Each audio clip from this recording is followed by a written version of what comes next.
Eu tinha 23 anos quando minha mãe morreu. Ou pelo menos, foi isso que eu acreditei por 3 anos inteiros. Lembro do telefonema da polícia, da voz formal me dizendo que havia acontecido um acidente de carro na rodovia. Lembro de correr para o IML, de assinar papéis, de organizar o velório sozinha porque meu pai já tinha falecido anos antes, e eu era filha única. O caixão estava lacrado. Disseram que era melhor assim, por causa do estado do corpo. Eu não questionei. Estava em choque, entende? Apenas assinei, paguei, chorei e enterrei quem eu achava que era minha mãe.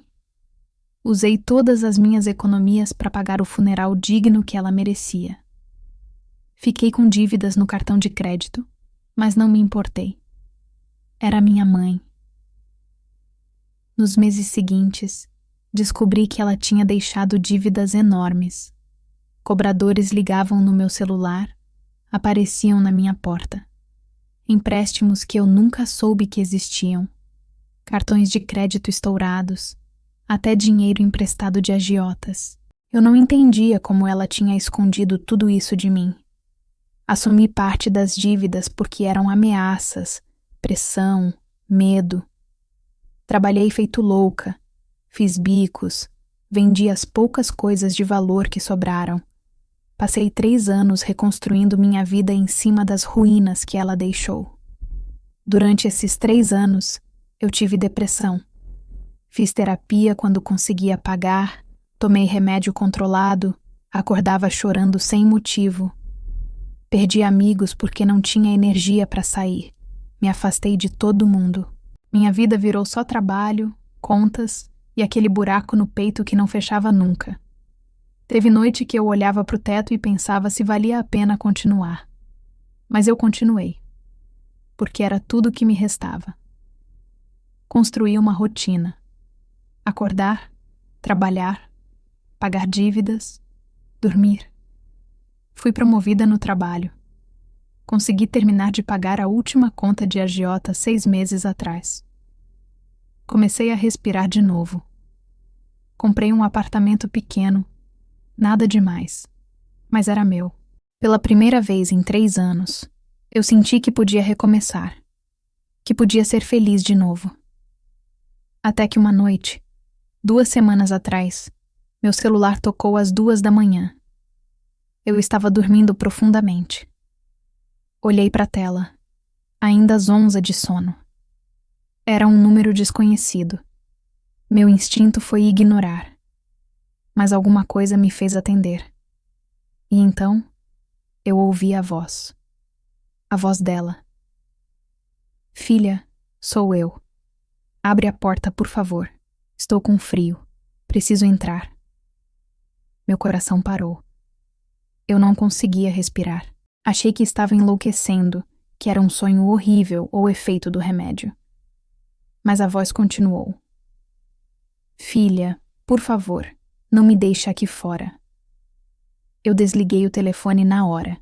Minhas mãos tremiam tanto que derrubei o celular no chão. Fiquei sentada na cama, no escuro, com o coração batendo tão forte que doía. Pensei em ligar para a polícia. Pensei que era trote. Pensei que eu estava pirando. Mas aí o celular tocou de novo. E de novo. E de novo. 6 vezes seguidas. Até que eu atendi. Quem é você?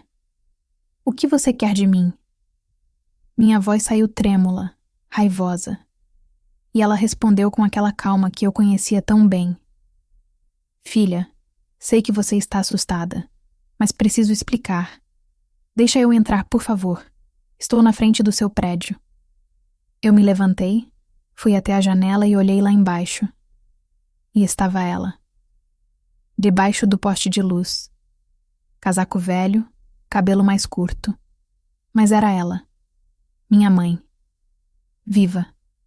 Desci as escadas como se estivesse flutuando. Meu corpo se movia sozinho. Minha cabeça era um caos. Abri o portão. E ela estava ali, de carne e osso, olhando para mim com aqueles olhos que eu tinha chorado por 3 anos. Ela tentou me abraçar. Eu dei um passo para trás. Como você está viva? Minha voz saiu fria, dura, e ela começou a chorar. Eu precisava sumir, filha. Tinha gente me procurando, gente perigosa. As dívidas eram grandes demais. Eu ia morrer de verdade se ficasse. Então eu fingi, consegui ajuda, subornou gente, troquei meu nome e fui embora. Eu não conseguia processar o que estava ouvindo. Ela continuou falando, justificando, chorando. Disse que sofreu também, que pensou em mim todos os dias, que não teve escolha. Mas tudo o que eu conseguia pensar era: ela me deixou pagar por tudo. Ela me viu sofrer e não voltou. Ela fingiu estar morta e me abandonou com o inferno que ela criou. Eu a deixei entrar no apartamento. Não por bondade, mas porque eu precisava entender.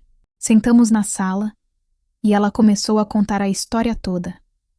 Como planejou a farsa, como conseguiu um corpo que tinha morrido em um acidente real e pagou para trocarem a identificação, como foi para outro estado e viveu com nome falso, trabalhando de doméstica, de faxineira escondida. Disse que não podia me contar porque seria perigoso, que esperou todo esse tempo até ter certeza de que estava segura. E então ela olhou para o meu apartamento, para os meus móveis simples, para as minhas roupas no varal da área de serviço e soltou a frase que me quebrou de vez. Você se virou bem, né, filha? Sabia que você era forte. Por isso eu não voltei antes. Sabia que você daria conta. Eu senti algo se romper dentro de mim. Não era tristeza. Era uma raiva gelada, do tipo que você nem sabe que é capaz de sentir até sentir. Eu não gritei. Não chorei. Apenas olhei para ela e disse que ela podia dormir no sofá e que a gente conversaria de manhã. Ela pareceu aliviada, agradeceu chorando, disse que sabia que eu ia entender. Fui pro meu quarto, tranquei a porta e liguei o notebook. Passei a noite inteira pesquisando. Procurei advogados especializados em fraude, falsificação de morte, crimes financeiros. Li sobre responsabilidade por dívidas contraídas em nome de terceiros, sobre processos de restituição. De manhã, fiz café. Coloquei à mesa. Ela acordou e me abraçou como se nada tivesse acontecido. Como se 3 anos não tivessem se passado. Como se eu não tivesse quase desistido de viver. Eu sorri. Deixei ela falar sobre os planos dela. Sobre como agora podia recomeçar. Sobre como a gente podia ser mãe e filha de novo. Eu concordei com tudo. Disse que ia ajudar. Que ela podia ficar comigo até se organizar. Nos dias seguintes, eu a levei para abrir conta em banco, para fazer novos documentos com o nome verdadeiro, para procurar emprego. Ela estava radiante. Dizia que eu era a melhor filha do mundo, que sabia que podia contar comigo. E eu sorria, porque enquanto isso, eu estava reunindo provas, notas fiscais do funeral que eu paguei, comprovantes das dívidas que eu assumi, recibos de terapia, relatórios médicos da minha depressão. Eu estava construindo um dossiê completo. 2 semanas depois, eu marquei um almoço especial. Disse que queria comemorar nosso reencontro. Ela ficou emocionada. Comprou um vestido novo com o dinheiro do primeiro pagamento do emprego que eu ajudei ela a conseguir. Reservei mesa num restaurante simples, mas bonito. Durante o almoço, a gente conversou sobre futuro. Ela falou sobre viajarmos juntas, sobre conhecer um neto um dia, sobre envelhecer perto de mim. E então, eu coloquei o envelope em cima da mesa. Mãe, tem uma coisa que preciso te dar. Ela abriu sorrindo, achando que era um presente, uma carta emocionada. Mas era a notificação judicial. Processo de ressarcimento por fraude, abandono material e danos morais. Eu estava processando ela por cada centavo que gastei, cada noite que não dormi, cada lágrima que chorei. O sorriso dela desapareceu. Ela olhou para mim sem entender. Você me deixou enterrar uma desconhecida achando que era você. Me deixou assumir suas dívidas. Me deixou adoecer, me destruir, enquanto você estava viva e bem em outro estado. Você não voltou porque se importava comigo. Voltou porque achou que estava segura e que eu seria trouxa o suficiente para te acolher de novo. Mas eu não sou mais aquela menina de 23 anos. Levantei da mesa, peguei minha bolsa e olhei para ela uma última vez. O processo já foi protocolado. Você vai ter que devolver cada centavo que gastei com o funeral falso, com as dívidas que assumi, com o tratamento psiquiátrico que precisei por sua causa. E vai responder criminalmente por falsificação de óbito e fraude documental. Meu advogado já entrou em contato com o Ministério Público. As provas estão todas organizadas, inclusive as gravações das nossas conversas dessas últimas semanas. Ela ficou branca. Tentou falar, mas eu não deixei. Você disse que sabia que eu era forte, e você estava certa. Eu sou forte o suficiente para não deixar você me destruir de novo. Você teve 3 anos para voltar, para me contar a verdade, para pedir desculpas. Mas você só voltou quando achou que estava segura, quando achou que eu seria útil de novo. Mas eu não sou mais a sua filha. Sou apenas a pessoa que você escolheu trair. Deixei ela sentada ali, no restaurante, com o papel na mão. Fui embora sem olhar para trás. Nos dias seguintes, ela tentou me ligar, mandar mensagens, aparecer no meu trabalho. Eu bloqueei, ignorei, acionei medida protetiva. O processo seguiu. A investigação criminal também. Descobriram mais coisas. Outras pessoas que ela tinha enganado, outras dívidas, outros crimes. Ela não era só uma mãe desesperada. Era uma golpista que usou a própria filha como escudo. O julgamento aconteceu 6 meses depois. Eu estava lá, sentada na plateia, vendo ela tentar se explicar para o juiz. Ela chorou, disse que era vítima das circunstâncias, que só queria proteger a filha. Mas as provas falaram mais alto. Os documentos falsos, os subornes, o dinheiro que ela movimentou depois de morta, tudo veio à tona. O juiz foi claro na sentença. Ela seria condenada por fraude e teria que me ressarcir integralmente. Além disso, responderia por falsidade ideológica e outros crimes. Quando a sentença foi lida, ela me olhou. Não com raiva, mas com uma espécie de desespero vazio. Como se finalmente tivesse entendido o que tinha feito. Mas era tarde demais. Eu não senti pena. Não senti alívio.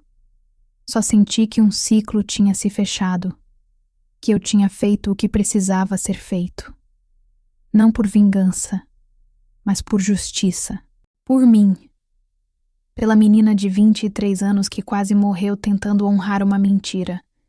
Saí do tribunal sozinha. Não comemorei. Apenas fui para casa, preparei um chá, sentei na varanda do meu apartamento e olhei para o céu. Pela primeira vez em quase 4 anos, eu consegui respirar fundo sem sentir aquele peso no peito. Não porque ela tinha sido condenada, mas porque eu tinha escolhido me proteger. Eu tinha escolhido que minha vida valia mais do que a culpa que ela tentou me fazer carregar. Hoje, 1 ano depois, eu vivo em paz.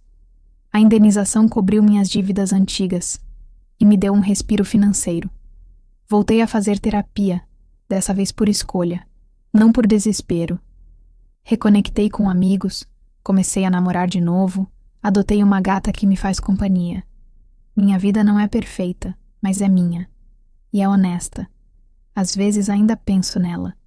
Me pergunto se ela entendeu, se arrepende de verdade. Mas não importa mais, porque eu aprendi uma coisa que mudou tudo. Perdoar não significa aceitar o inaceitável. E amor não é sinônimo de sacrifício eterno. Você pode amar alguém e ainda assim escolher se proteger. Você pode reconhecer o laço de sangue e ainda assim cortar o que te fere. Se tem alguém passando por algo parecido, eu quero que saiba. Você não é obrigado a carregar o peso das escolhas erradas de outra pessoa. Nem que essa pessoa seja sua mãe, seu pai ou quem quer que seja. Sua vida é sua. Suas conquistas são suas. E ninguém tem o direito de fingir estar morto e depois voltar esperando que você pague a conta de novo. Eu fechei aquela porta. E finalmente, depois de tanto tempo, consegui abrir uma nova. Uma porta que só eu tenho a chave. E do outro lado, tem luz.